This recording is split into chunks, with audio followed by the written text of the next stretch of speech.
era integralidad y funcionalidad. Entonces, integralidad es estructura y funcionamiento del sistema nervioso, que comprende un conjunto de pruebas que valoran las funciones y describe posibles alteraciones o déficits neurológicos, funcionamiento y estructura. ¿Ya? La siguiente.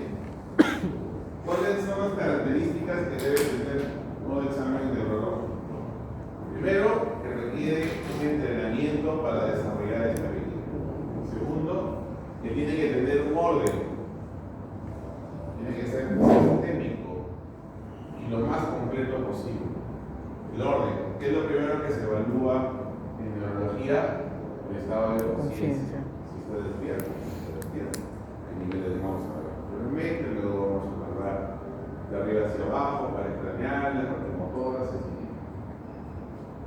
No es pasiva por parte del paciente. ¿Qué significa eso? Que yo no que solamente voy a acercarme, voy a tocar al paciente y evaluarlo, también tengo que hacerlo activo. El paciente te dice, camine por favor de allá para allá, de línea recta, de zigzag, etc, etc. Entonces la evaluación tiene que ser activa y pasiva.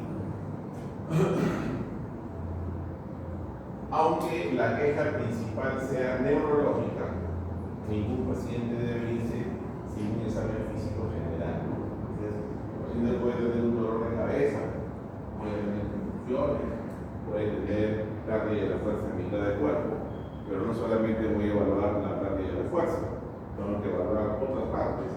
De repente, signos oculares, si hay paresia facial, tengo que evaluar muchas otras cosas desde el punto de vista neurológico, funcionamiento, estructura, sensibilidad, paracraneales, ¿no? Conciencia. Entonces, no solamente evalúo la parte que el paciente me dice que se siente mal, sino también tengo que hacer una evaluación completa, compleja. Más aún si es un niño. Una evaluación neurológica en un niño es muy diferente de la del adulto. Un niño tiene un problema neurológico que se examina piel, porque la piel y el sistema nervioso tienen el mismo origen embrionario. Si hay un problema a nivel en el neurodesarrollo del niño, probablemente en la piel puede encontrar algo, manchas de café con leche, neurofibromatosis, esclerosis tuberosa, un niño que tiene, por ejemplo, una patología del neurodesarrollo, un trastorno autista, o un TEA, o un trastorno de hiperactividad con déficit de atención. Es un problema del neurodesarrollo y por ahí tengo unas manchas características, que son las manchas hipopigmentadas, lunares, que se ven en algunos niños con TEA. Entonces, los problemas neurológicos tienen a la par una alteración dermatológica en algún momento de su desarrollo, sobre todo el niño, porque tienen el mismo origen embrionario. Por lo tanto, si está afectado por acá, también tiene que estar afectado por acá porque tienen la misma raíz. ¿Ya? Entonces, ¿esto qué les quiere decir? Que si el problema es neurológico, no solamente miremos el problema neurológico, puede que sea que haya otra posibilidad más en otro órgano que no sea neurológico.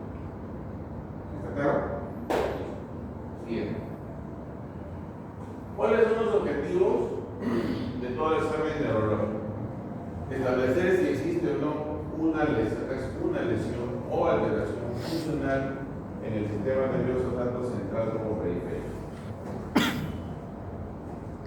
El examen neurológico me va a detectar si existe o no una alteración estructural o funcional en el sistema nervioso, ya sea en el sistema nervioso central. Cuando digo central, me estoy refiriendo a qué? Cerebro, médula, protuberancia y cerebelo y tronco, y médula espinal.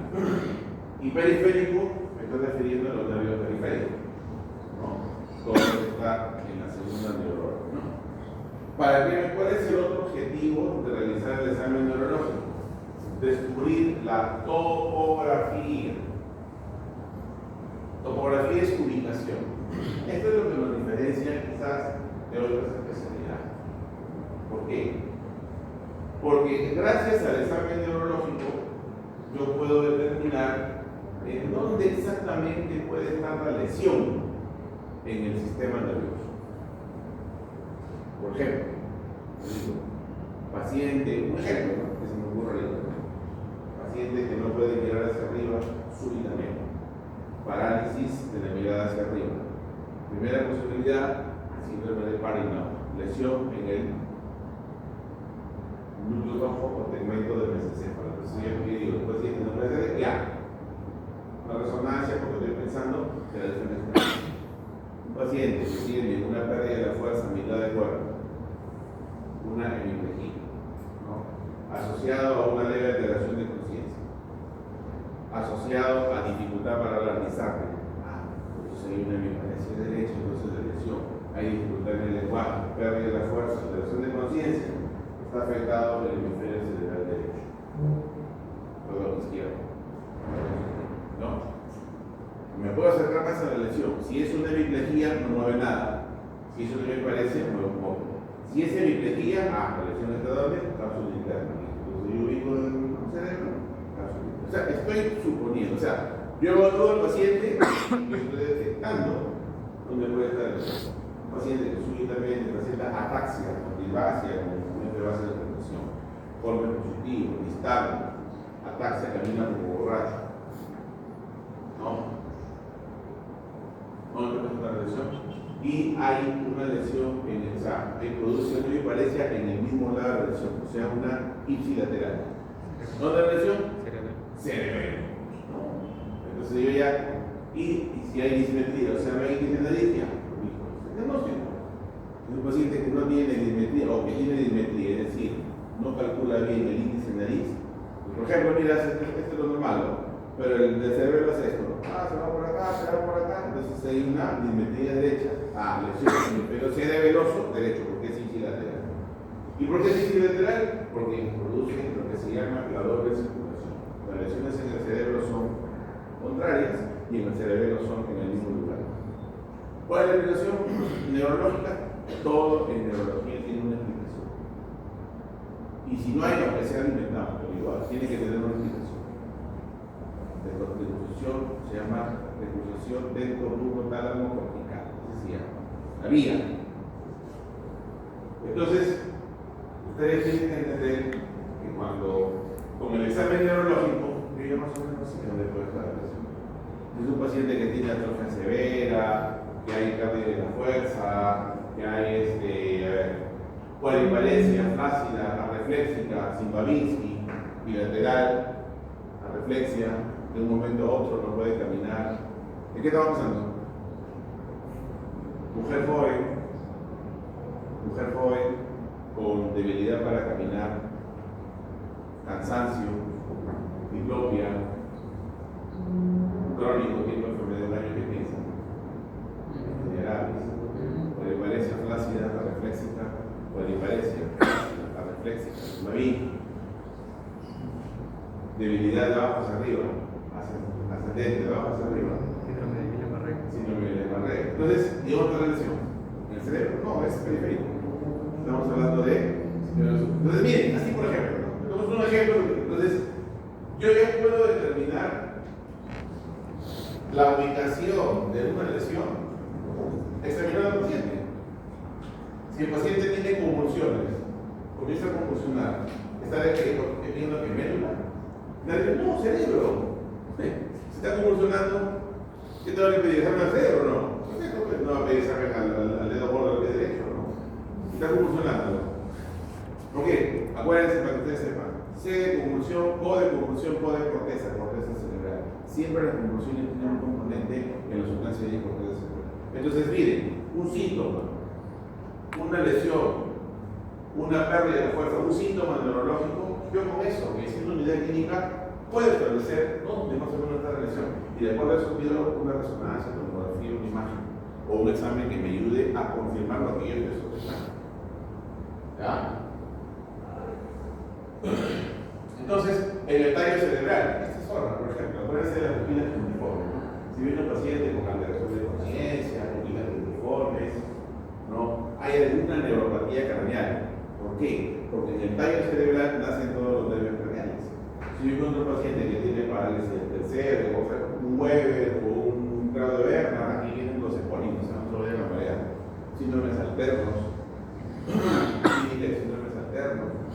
Benedict, Wallenberg, ¿qué tiene Wallenberg? Bulbo. Acuérdense que si el paciente tiene hipo, disfonía, disfagia, las 3D, bulbo raquídeo, acuérdense de eso. Entonces, un paciente que tiene hipo persistente, no, el estómago, falso, bulbo raquídeo, centro del bulbo raquídeo, el hipo, ahí está el bulbo, centro del hipo está en el bulbo, o sea, en la tercera parte del proceso. Entonces, miren, todas esas cositas, o solamente saber dónde están las. Yo utilizo un síntoma o un examino al paciente, encuentro una dificultad, una asimetría cualquiera, y pues médula. Si es un paciente que no puede caminar, parece que no se puede caminar, no mueve las piernas.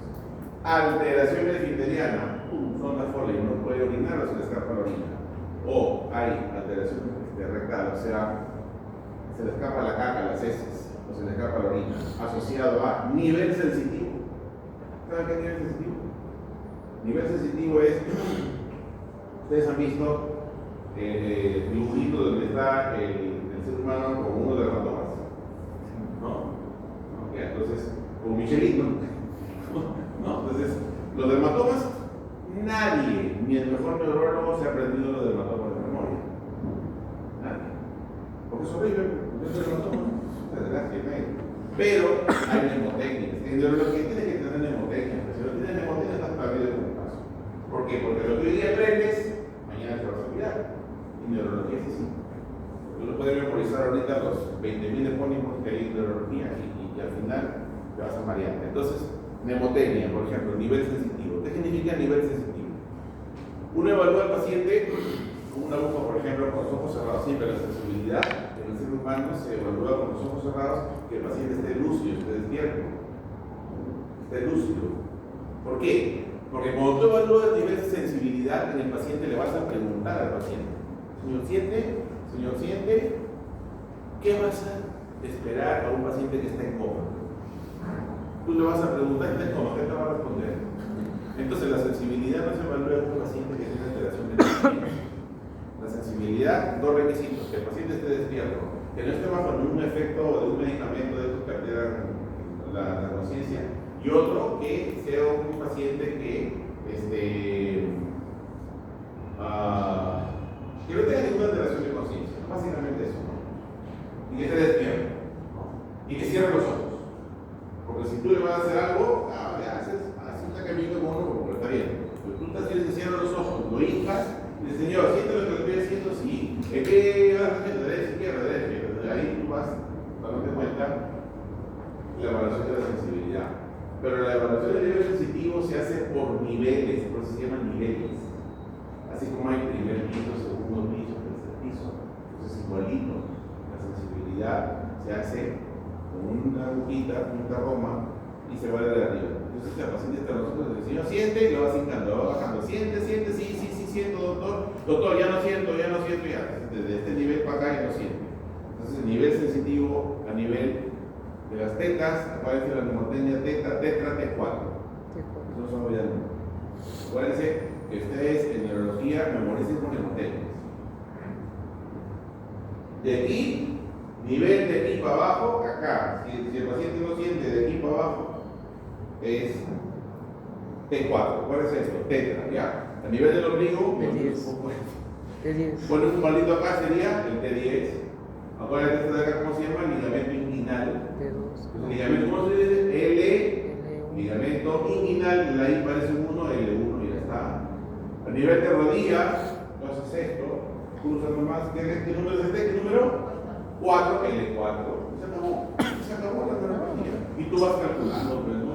Por ejemplo, dices T4, acá T10, T5, T6, T7, T8, T10. Entonces, el nivel sensitivo se hace de esas formas. Nivel sensitivo a nivel de 10.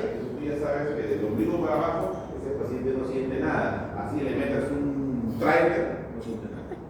Entonces, si hay nivel sensitivo y hay alteraciones esfinterianas, o sea, ese paciente se le escapa la orina o tiene globo vesical, sonda Foley. Y tercero, tiene paraplegia, no puede caminar, eso es lesión en médula hasta que no se demuestre lo contrario. 100% seguro. Tú le haces una resonancia y le encuentras ahí una lesión en la médula. Pero, obviamente, con esos tres síntomas, tú ya sacas la conclusión que es un médico. ¿Ya? Como tú ya sabes el nivel sensitivo, tú ya puedes darte el lujo de decir, quiero una resonancia con contraste a nivel de T tanto. Se acabó. Y lo sacas. Y sale de la lo es. Hace poco tengo una paciente con un mal de POT. ¿Sabes qué es un mal de POT? Una tuberculosis del sistema de la médula.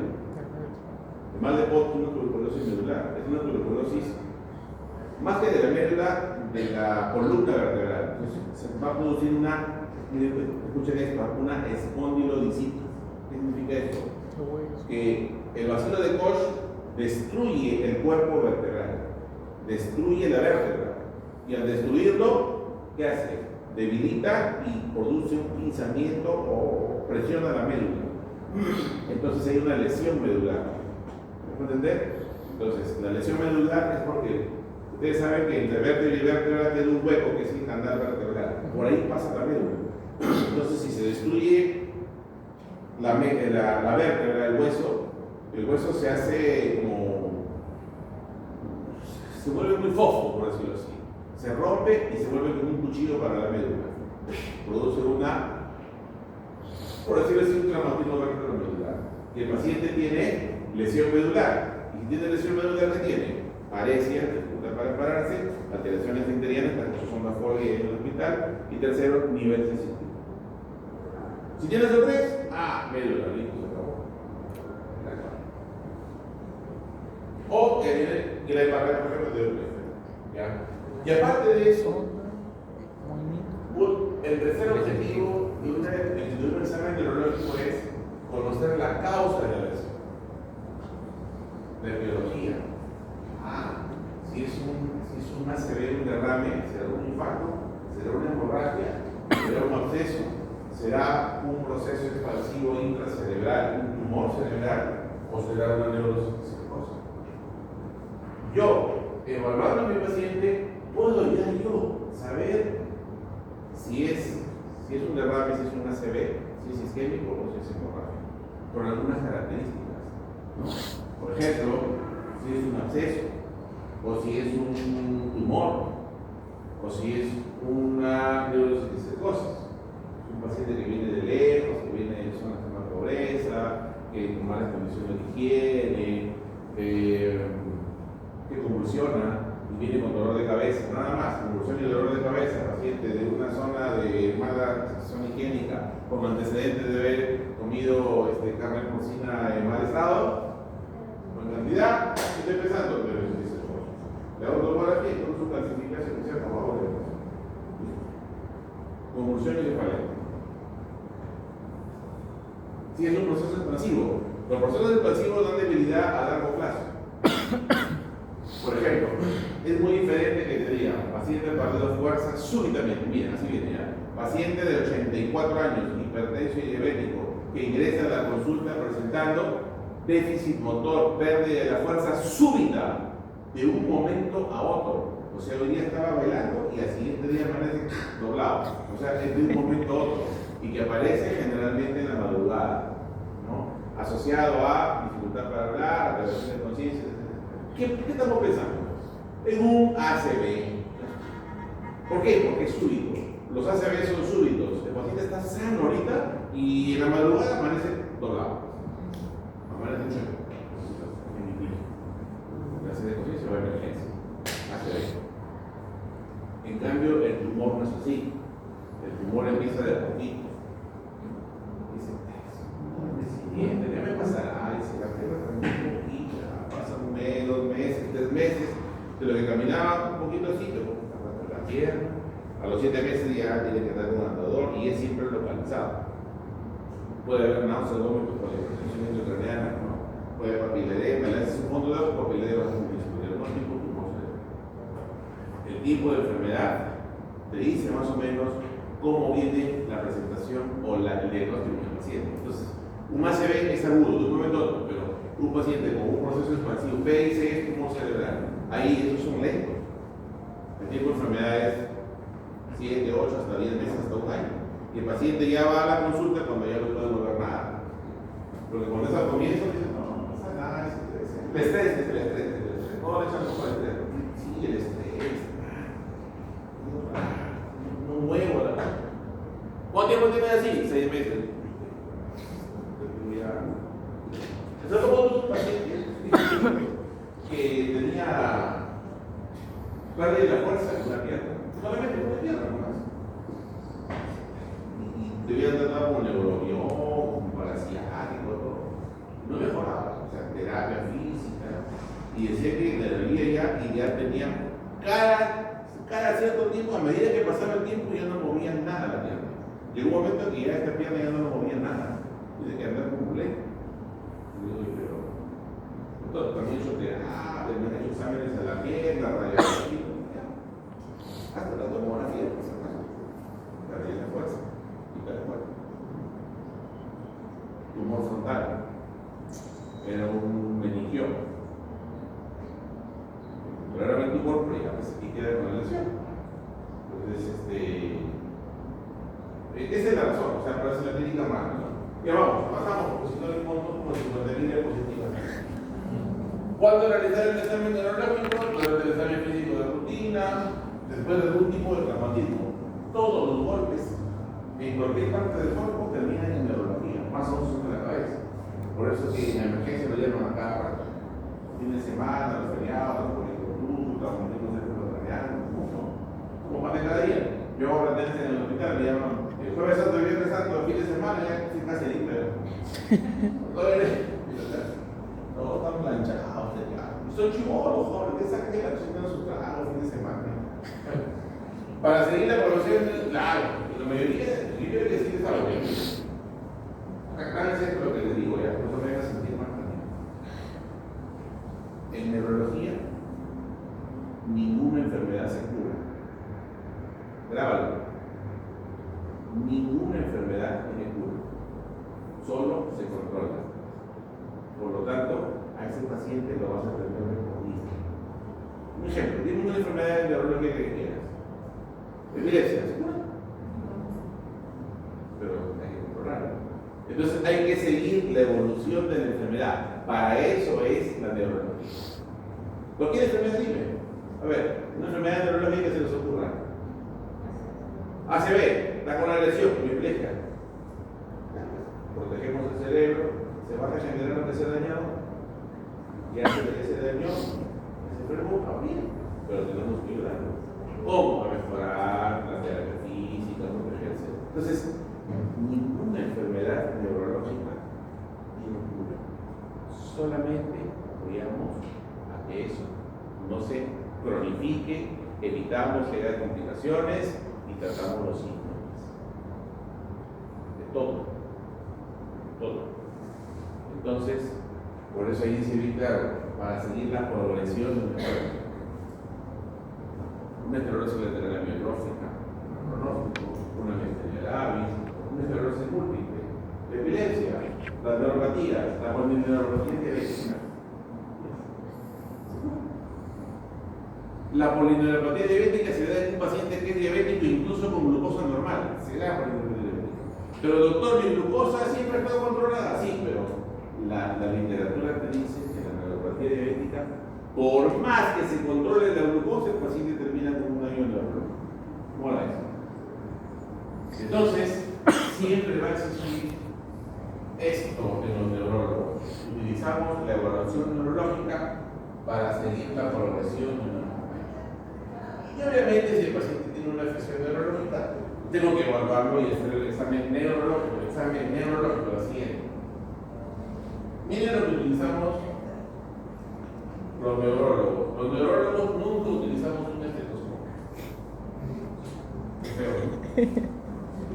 No nos sirve para nada. Nunca ustedes van a ver un neurólogo con un estetoscopio. A excepción de los cardiólogos, voy a hacer su área, pero cada uno con su chiste. Yo, por ejemplo, nunca he vivido eso. Yo puedo utilizar el estetoscopio, esta partecita de la campana para hacer martillo reflejo, ¿no?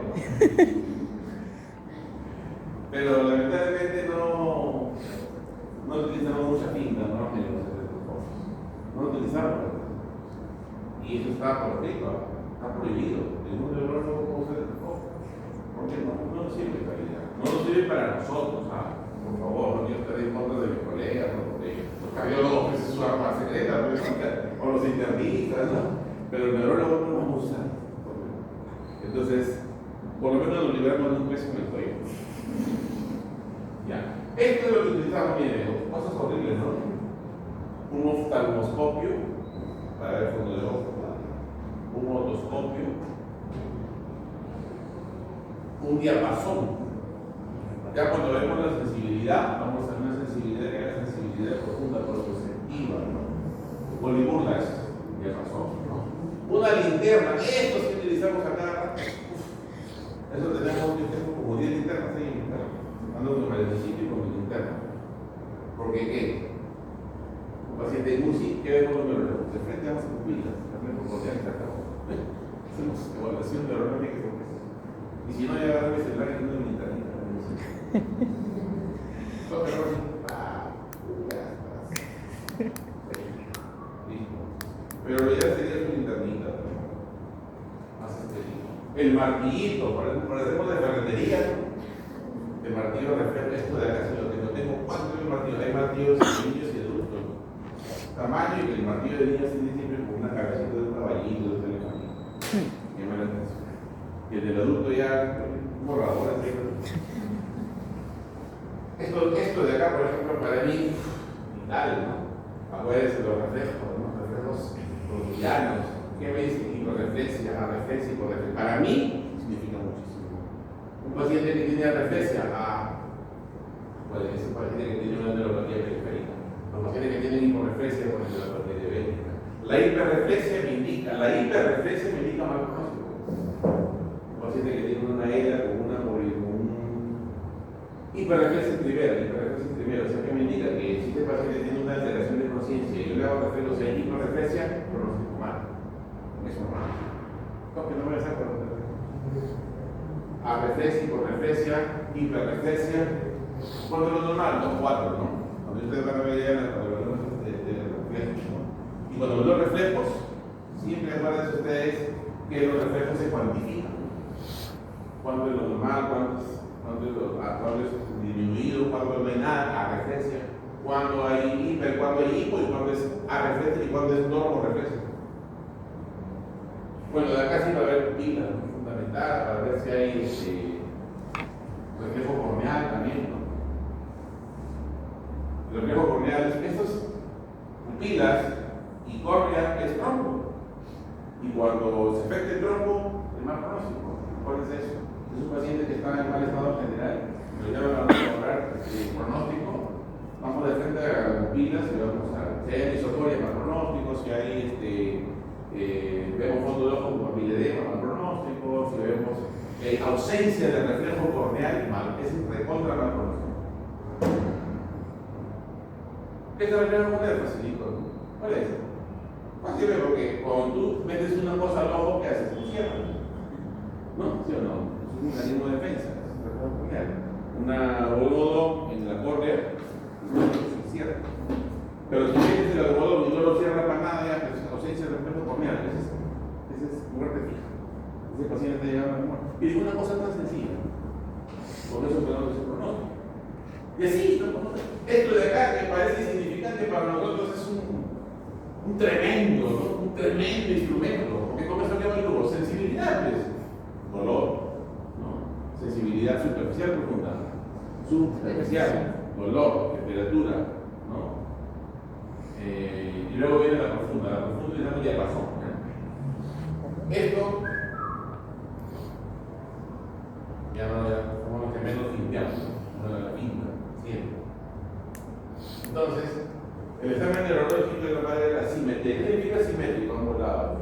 Cuando hay asimetría, o sea, cuando en un lado hay y en el otro no hay, piensen que hay un problema neurológico. En general, en todo, ¿no? O sea, no es una norma 100%, ¿no? Pero si ustedes ven, por ejemplo, que si esta mano no la muevo y esta mano la muevo, es un problema neurológico. Que si me duele la mitad de la cabeza y la mitad no, es un problema neurológico. Asimétrico. Si yo veo una resonancia o una tomografía y no sé leer tomografía porque no sé, no soy neurólogo. Si yo veo una mancha en el hemisferio cerebral derecho, una mancha blanca, y acá no veo nada, digo, esa mancha es una lesión neurológica. Entonces, cuando hay asimetría, piensen en un problema neurológico.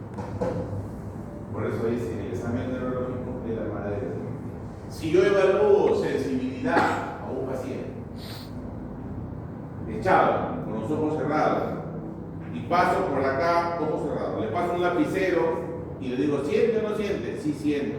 Y le paso por acá y me dice, no siento. Entonces, aquí siente y acá no siente. Entonces, ¿qué hay? Asimetría. ¿Será neurológico? Casi siempre sí. Eso es explicable. Por eso es que es eso. Así es. Entonces, bien, y en todo lo que tenemos que dar el día, mucho no.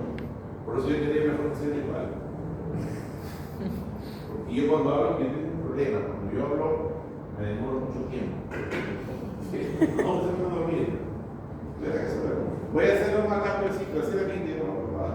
Porque cuando yo hablo, en una diapositiva tengo 5 horas. En serio, yo te lo juro por Dios. Yo puedo hablar 5 horas en una diapositiva, pero aquí quiero saber muy fácil. Pero igual, vamos a ver. Miren, primero, ¿qué se evalúa? Conciencia. CO de corteza, CO de conciencia, CO de convulsiones. Corteza, sustancia gris. ¿Ya? ¿Qué evaluamos de funciones corticales? Son un chancarrón. ¿Cuántos son? Enter. Ya está, 7 cosas. Evaluamos el nivel de conciencia, orientación, comportamiento. Miren, hay pacientes que tienen problemas neuropsiquiátricos. Que algunos pacientes manifiestan que doctor, mi papá antes era muy alegre y ahora está triste. De un momento a otro, se ha vuelto agresivo. Es psiquiátrico, dice. No, es que le gustan conductas del no. Hay patologías, hay síntomas que parecen que fueran psiquiátricos, pero en el fondo tienen un tema neurológico. Los tumores del lóbulo frontal producen alteraciones del neuropsiquiátrico. Una encefalitis herpética, que es un problema neurológico, produce alteraciones de desorientación, confusión. El paciente comienza a dar lisuras de un momento a otro y dice, no, yo hablar lisuras es conducta, no es psiquiatra. Lo pepea duro, al final no mejora el problema. Y eso la tomografía, lesión en el lóbulo temporal por una encefalitis herpética. Vamos a empezar. Empezamos con el nivel de conciencia. Bien, estado de conciencia. La conciencia tiene 2 partes. ¿Ya? El nivel de conciencia y el contenido de la conciencia. Una cosa es el nivel y otra cosa es el contenido. Y yo recuerdo mucho, me decían, porque mi primera exposición como residente de neurología en el Hospital Loaiza fue hablar del nivel de conciencia. Y me dieron una revolcada, pero así, con el pantalón abajo. Que salía así, cagamos, por favor, ya. Una revolcada porque yo comencé a hablar de un montón de palabras que dijeron, mira, el nivel de conciencia se refiere a 4 cosas nada más. 4 nada más. Despierto, somnoliento, público. Y darme la reunión y salir del hospital. Vamos a hablar. ¿Ya? Solamente existen 4 niveles de conciencia. Pero el paciente está despierto, o sea, vigilia, somnoliento y público. 4. Despierto, somnoliento, cuando despierta con la voz, estupor cuando despierta con dolor, y coma cuando no despierta con nada, y con dolor y con la voz. Estos son los niveles de conciencia. Y cuando ustedes hablan del hotel, ¿no? Localizado, orientado, tiempo, persona, ese es el contenido de la conciencia. Entonces, el nivel de conciencia, ¿quién lo regula? Lo regula el SARA. ¿Sabes qué es SARA? Sistema Creador Reticular. No, ese nombre es mío, ¿me entiendes? SARA es Sistema Reticular Activador Asistente. ¿Está bien lo que digo? SARA es el único que interviene y que regula el nivel de conciencia. ¿Y el SARA dónde está? Ubicado. El tronco, pero todo el tronco de SARA. Entonces, cualquier lesión troncal es mal pronóstico. Va a haber alteración de conciencia. ¿Ya? Entonces, mientras que el nivel de conciencia es regulado por el tronco cerebral, el contenido de conciencia es regulado por la corteza. Entonces, cuando hablamos de contenido de conciencia, estamos hablando de orientación en tiempo, espacio y persona. Lo tengo. Me pasa a parecer ahí unos términos medio raros, ¿no? Por ejemplo, ¿cuándo se dice que el paciente está lúcido? Cuando tanto acá y acá está normal. Ese queremos memorizar también. Entonces, lucidez, cuando tanto el nivel como el contenido están normal. Ahí está todo, la diapositiva está todo. Tiene para que apunten fácil. Cuando el paciente está confuso, doctor, yo confuso, síndrome confusional. ¿No está confuso? Cuando el nivel está normal, acá está despierto el paciente, pero hay un problema en el contenido, es decir, hay desorientación, ya sea en tiempo, en espacio o en persona. ¿Listo? Esas cosas se quieren memorizar. Paciente confuso, nivel normal, pero el contenido alterado. Está despierto, está bacán, está lúcido todo, pero está más desorientado que la base. ¿Qué día es hoy? Domingo, te dice, ya está. Nunca pregunten el nombre para ver orientación.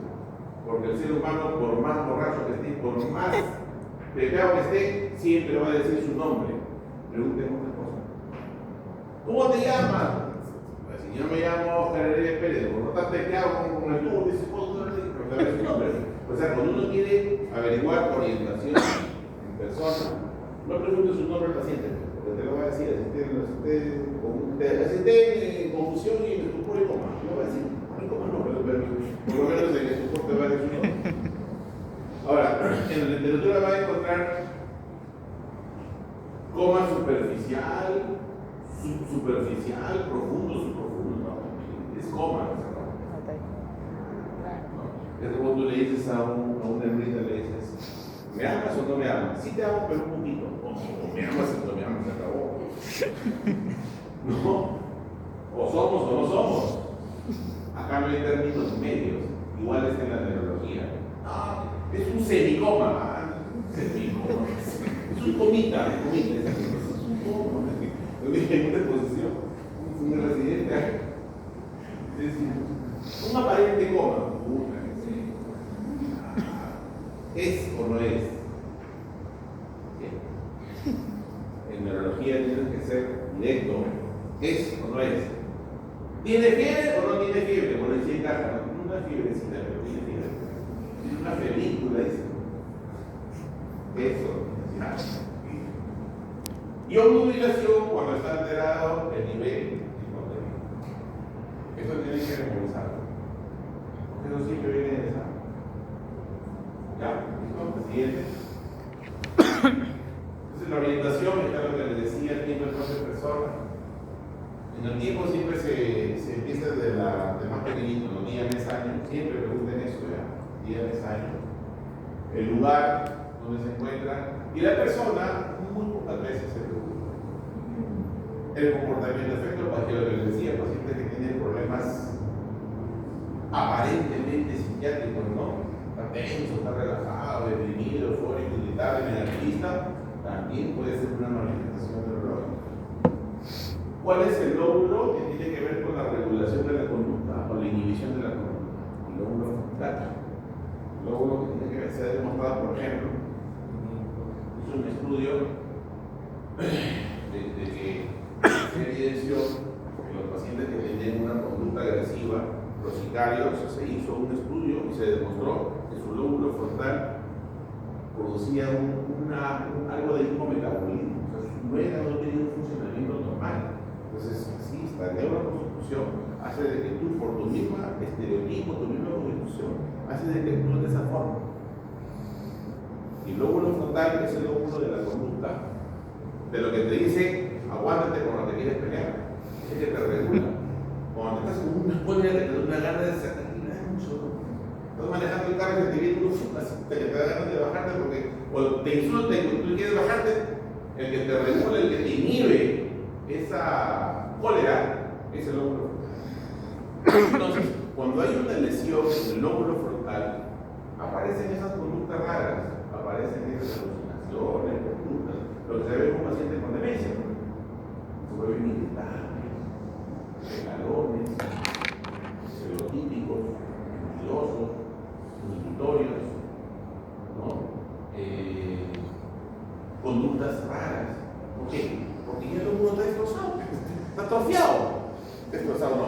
atrofiado, ¿no? Neurológico, ¿no? Como neurólogo, atrofia córtico, el bolito, entonces, eso. Entonces, lo que le decía, el siguiente, por favor,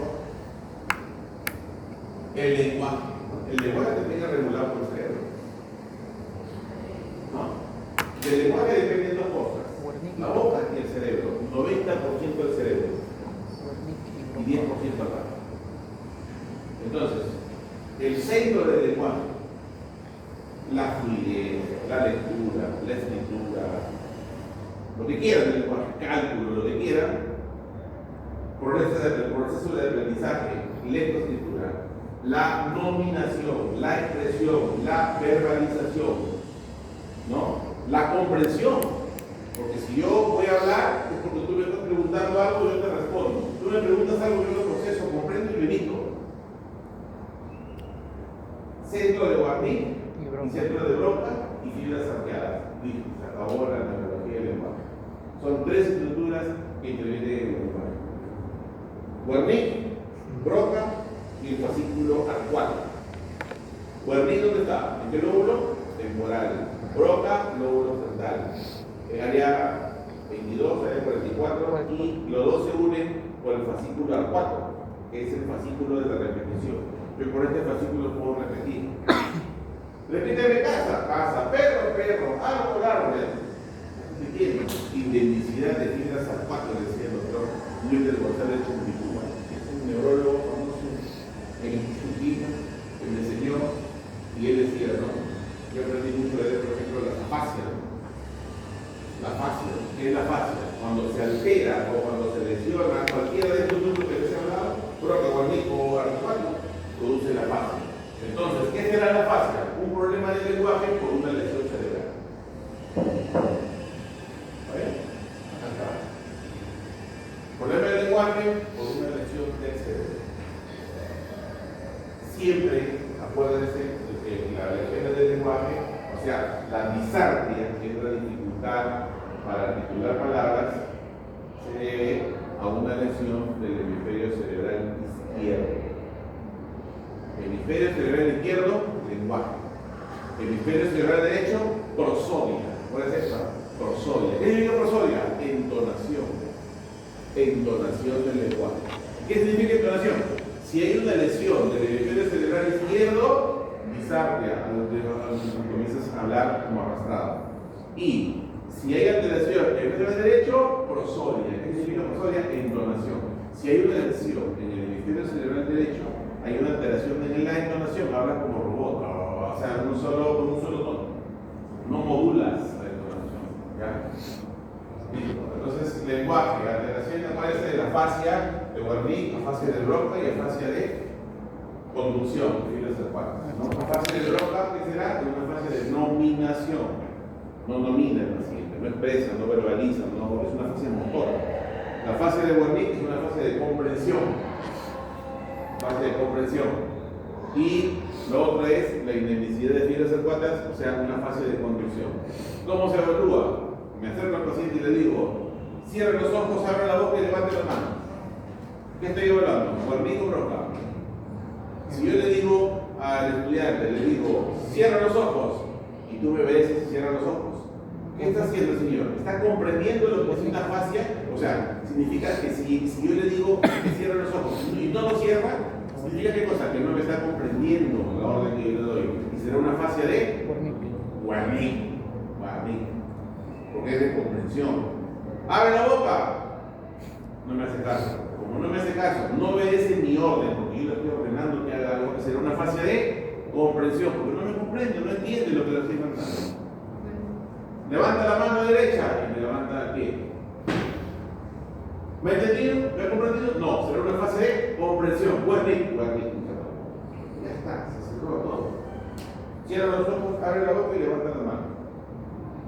Si quiere averiguar la fase de Broca, facilito. ¿Cómo se llama esto? Si me respondes y me dices lentes, estoy feliz y contento. Pero si me dices, te quedas mirando 2 horas y no me dices nada, o me dices, sirve para ver, se pone en los ojos, a veces se ensucia, pero no me dice lentes, me tiene que decirme lentes o anteojos para que sea respuesta positiva. ¿Me van a entender? Entonces, ¿qué está haciendo? Está nominando. Está nominando lo que estoy enseñando. ¿No? Cualquier cosa, ¿no? Tiene que ser algo que anteriormente lo haya aprendido el paciente, lo conozca. Porque si le vas a enseñar algo que no lo conoce, por ejemplo, un celular. ¿Cómo se llama esto? Celular. Respóndeme, ¿por qué? Pero un paciente que tiene un ACV no responde. Te pasea, te dice, esto sirve para hablar, dice, ¿no? Sí, todo el mundo lo tiene, sí. ¿Cómo se llama? Está bonito, ¿no? Te supone así, mira, no, pero no te dice celular. La respuesta es celular. Y tiene que decir lo que es. Si no te dice lo que es, no vale. Entonces, si te dice la palabra correcta celular, significa que está nominando. ¿Qué me indica? Que el área de Broca está idéntico, o sea que no hay nación. Pero si no lo dice, es una fase de nominación, la fase de Broca. Y si yo le digo al paciente, repite conmigo casa, repite conmigo casa, repite casa. Casa, perro, perro, árbol, acá. Me contento y digo, hay indemnicidad de fines zapatos, o sea, está conservado. Pero si yo le digo, repíteme casa, y no me dice casa, repíteme perro, no me dice perro, repíteme perro, caballero, es una fase de conducción. ¿Ya? Se acabó esta fase. Porque hay un montón de fases acá, pero esa es la más importante. Siguiente. La siguiente, ahí está la 3, ¿no? Bueno, ¿cómo se contesta? La fase de Broca, ¿no? La fase de Wernicke y la fila zapato. La siguiente. ¿Cómo lo vemos el lenguaje? Lenguaje espontáneo. Primero le decimos al paciente, primero hablamos al paciente y le decimos, le hacemos preguntas, ¿no? Como para ver qué estamos hablando, ¿no? ¿Y cómo te llamas? Y descríbeme a qué te dedicas. Y entonces comienza a hablar. Bueno, yo soy médico, trabajo en una hospital, perfecto. Entonces, yo con eso te estoy hablando. Primero, veo si lo que me está hablando es un lenguaje bien articulado, si algunas palabras se entienden o no se entienden, si no se entienden, no estoy pensando en ninguna disarquia, si la respuesta es coherente a la pregunta o si tiene una adecuada estructura gramatical. Posteriormente se le puede pedir al paciente que repita. Ahí vamos a ver la fascia. Esto de acá es la fascia de... ¿Acá qué estamos hablando? Cuando le digo al paciente, háblame de tu vida, estoy hablando, estoy evocando, ¿qué estoy haciendo? Broca. Si yo le digo al paciente que me repita, ¿qué estoy hablando? Y si le digo al paciente esta palabrita, si le digo, toma este papel con la mano derecha, dóblalo por la mitad, con ambas manos y colócalo en el suelo, y lo hace, ¿qué está haciendo? ¿Me está comprendiendo? Es una fase de... Listo, Wernicke, estamos bien, ahí está, así evaluamos el lenguaje. Evaluamos Broca, Arcuatas y Wernicke. Siguiente. Miren todas las funciones del lenguaje, ¿no? La fluencia, la comprensión, la dominación, la repetición, lectura y escritura. Estos tres son los más importantes. Lectura y escritura de cálculo es aprendizaje, más se ve en niños. Fluencia, disarquia, ¿no? La siguiente. Bueno, esto es lo que les decía, ¿no? Las afasias, la fascia motora, que es la fascia de Broca, la fascia de Wernicke, la fascia de comprensión, la fascia de repetición, que es indemnicidad y filas arcuatas. Si está afectado a los tres, es una fascia global. Pero si está afectado una de ellas y las demás están bien, es una fascia parcial. Más fácil no se puede. Y estas dos últimas de acá ya no se utilizan. Eso es para fines de no se utilizan. ¿Ya? La siguiente. Bien, ahora pasamos a otra función cortical. Hemos hablado bien del nivel de conciencia, hemos hablado de la orientación, hemos hablado de ¿qué más? De las manifestaciones de la irritabilidad, comportamiento y conducta. Ahora vamos a hablar del lenguaje y hablamos, y miren, la memoria. Miren cuántas funciones tiene la sustancia de ahí. Memoria. Tres tipos de memoria. Memoria inmediata a corto plazo, la memoria reciente a mediano plazo y la remota a largo plazo. ¿No? Aquí está las órdenes que hacemos para averiguar la memoria de corto plazo.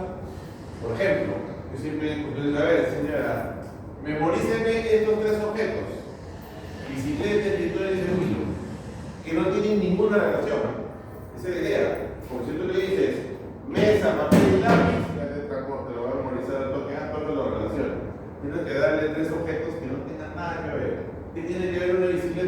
mío. No tiene esa cosa rara, que lejana. Señora, memorice usted caste, mesa, lapicero y papel. Puta, se lo facilito. Ya, sí, por relación lo puedes sacar. Pero tú le das esas cositas, ¿no? Por ejemplo, flor, cigarro y puerta, ¿no? Memorice esto, señora. O casa, perro, árbol también. Pues yo utilizo casa, perro, árbol. Entonces tú le dices ya. Señora, memorícelo por favor. Unos minutos después se le pide que lo recuerde. Entonces, pero en ese tiempo de espera, tú le metes un flor, un distractor. Tú le hablas de cualquier otra cosa, ¿no? Y le dices un distractor. Luego de eso, pasa el tiempo y tú le dices, señora, repíteme por favor las palabras que le dije que recordara. Y tiene que acordarse las tres, porque cada uno tiene un punto. Vamos a ver después que para evaluación de memoria yo utilizo mucho el MMSI, que es el Millimeter Examination, dado por en el año de 1936, y utilizo el test de MOCA, que es el test de Monterrey, que se utiliza para determinar pacientes que tienen demencia o no. Son test neuropsicológicos, porque hay pacientes que vienen con otros problemas. Y saber que es un negocio redondo, ¿por qué? Porque ahora, por ejemplo, pacientes con demencia de edad es un tema legal, porque se aprovechan mucho los hijos para vender propiedades. Es un delito de la bajada. Ahora, por ejemplo, los pacientes con demencia tienen que cuidar mucho, tengo que tener un diagnóstico exacto. Entonces, para ello utilizo siempre un neuropsicólogo que tenga mi clínica o un psicólogo para que determine mediante unos test valorimétricos cuantitativos para determinar si tienen demencia o no Alzheimer. Clínicamente yo lo puedo tener, pero eso es algo subjetivo, ¿no? Pero yo tengo que tener algo objetivo. Ahora es algo objetivo. Es decir, estoy sospechando que tiene Alzheimer, pero tengo que yo corroborarlo con pruebas neuropsicológicas. ¿Correcto?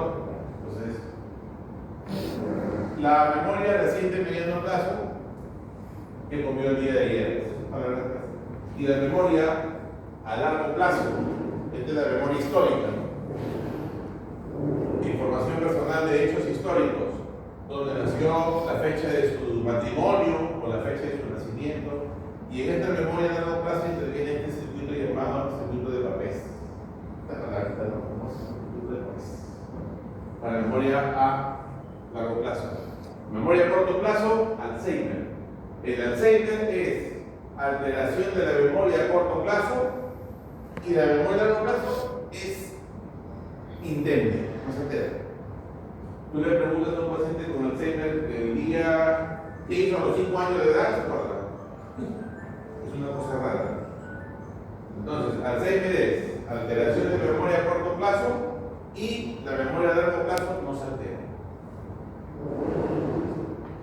Y te lo cuenta con lujos y detalles, su vida anterior. Me casé, cuando me casé, fue a la iglesia de otra persona, te pasaron unos 20 años. Esa es la memoria fotográfica, que evoca el instituto de Copés. ¿No? Acá, ¿qué se altera? Se altera el hipocampo, que es el disco duro, ¿no? El lóbulo temporal. Ahí está el hipocampo, el centro de la memoria reciente. Entonces ahí está el hipocampo, que es, ¿sabes qué es un caballito? El hipocampo, centro de la memoria. Listo. A ver, ¿qué sigue? El circuito de la siguiente. Ahí están las estructuras que vienen. Este es un tema anatómico nada más. Este lo pueden aprender de memoria porque es un circuito, ¿no?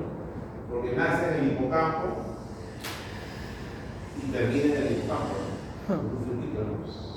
Pasa por todo esto. Este trato mamilo talámico se llama fascitis diptacil, en términos anatómicos. Memorice eso. Así es.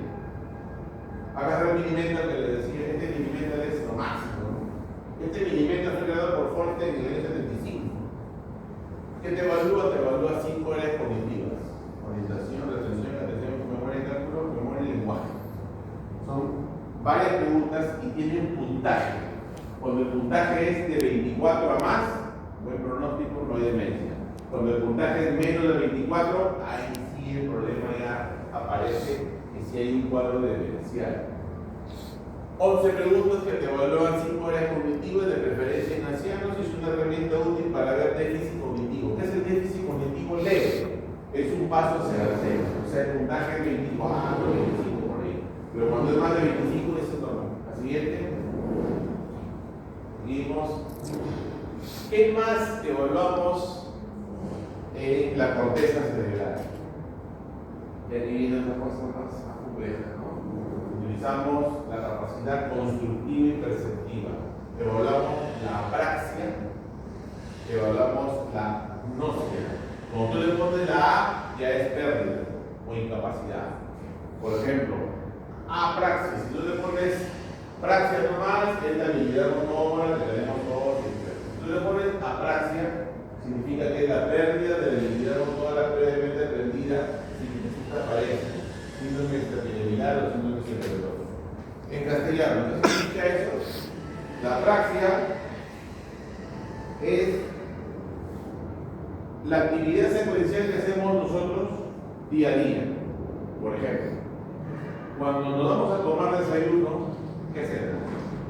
Nos bañamos, nos lavamos las manos, nos sentamos a la mesa, primero vamos a la cocina, toda la secuencia que uno hace.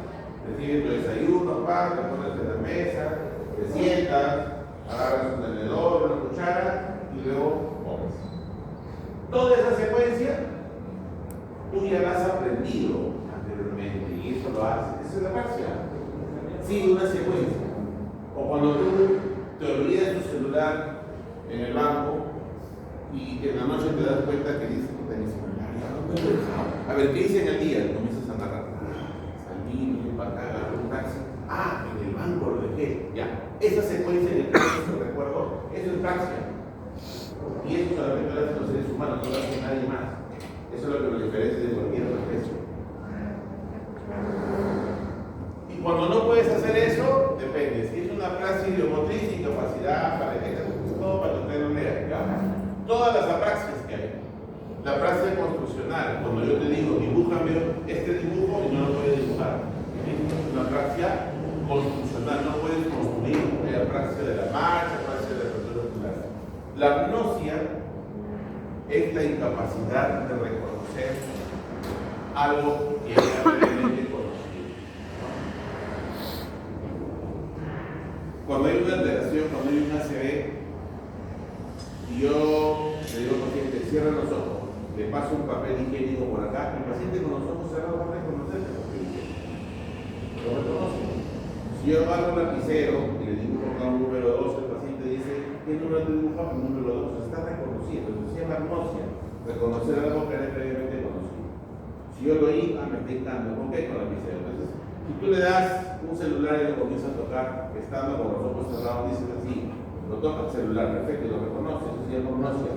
La capacidad para reconocer algo que había anteriormente conocido. Puede ser, y cuando no se reconoce por el tacto se llama asterognosia. Cuando no se reconoce por el sonido, por ejemplo, las llaves, sonido, no lo reconozco, se llama gnosia auditiva. Si es visual o gnosia visual. La siguiente. Seguimos, hay otras agnosias, asomatoognosia, nosognosia, prosopognosia, hay una película de una prosopognosia. Y aparecen estos síndromes medio raros como el síndrome de Hertzmann, el síndrome de Anton y la simultagnosia. El síndrome de Hertzmann, agnosia digital, ¿qué significa agnosia? Que no reconoce su dedo de la mano, confusión de discalculia, problema de cálculo y agrafía, no puede escribir, lesión del lóbulo parietal dominante. Entonces, el síndrome de Hertzmann se produce por un derrame, un ACV en el lóbulo parietal no dominante. Y el Anton se produce por una lesión de los dos lóbulos occipitales. Un ACV síndrome de Anton que se caracteriza por simultagnosia. ¿Qué es la simultagnosia? La incapacidad para describir varias cosas que ocurren al mismo tiempo. ¿No? Generalmente se debe a una lesión del lóbulo parietal no dominante. Ataxia óptica y ataxia colomotora, lesión bioccipital, no lóbulos occipitales. La siguiente. Exploración del lóbulo frontal. El lóbulo frontal interviene en la evaluación del examen de conciencia. ¿Qué evalúa el lóbulo frontal? Evaluamos la ejecución motora. Todas nuestras actividades se hacen con el lóbulo frontal. Frontal siempre es motor y conducta. Acuérdense, motor y conducta. ¿Ya? juicio, abstracción, pensamiento, ¿no? La capacidad de juicio, la capacidad de discernimiento, la capacidad para resolver problemas, entender frases, entender refranes, ¿no? La capacidad, ya está lo que le decía, ¿no? La capacidad para inhibir comportamiento inapropiado, conducta oposicionista desafiante.